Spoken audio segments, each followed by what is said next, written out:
Hi hello నమస్తే, welcome to my channel. So మీరు ఎన్నో జ్యోతిష్యాలు మీరు వినే ఉంటారు.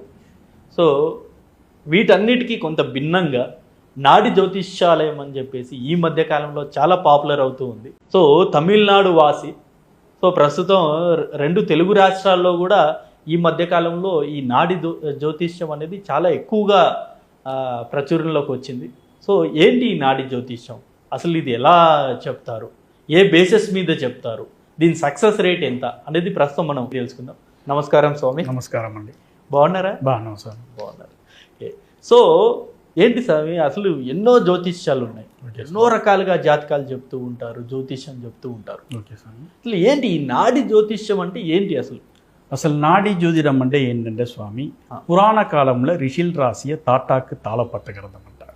ఇది ముఖం చూసి పేరు చూసి చెప్పే జ్యోతిషం కాదు. జ్యోతిష్యంలో చాలా రకాల జ్యోతిషం ఉంది. ఇప్పుడు జ్యోతిషం కొందరు టైమింగ్ డేట్ ఉండేది మాత్రం చెప్పబడతారు. ఇది నాడి జ్యోతిడం అంటే ఏంటంటే ఆడవాళ్ళైతే ఇడంచి బొట్టన వేలు, మగవాళ్ళైతే కుడిచి బొట్టన వేలుతో దీని ప్రకారం భవిష్యత్తు చెప్పబడదు. సో బొటన్ వేలు చూసి చెప్తారు, బొట్టన వేలుతో చెప్పబడతాం.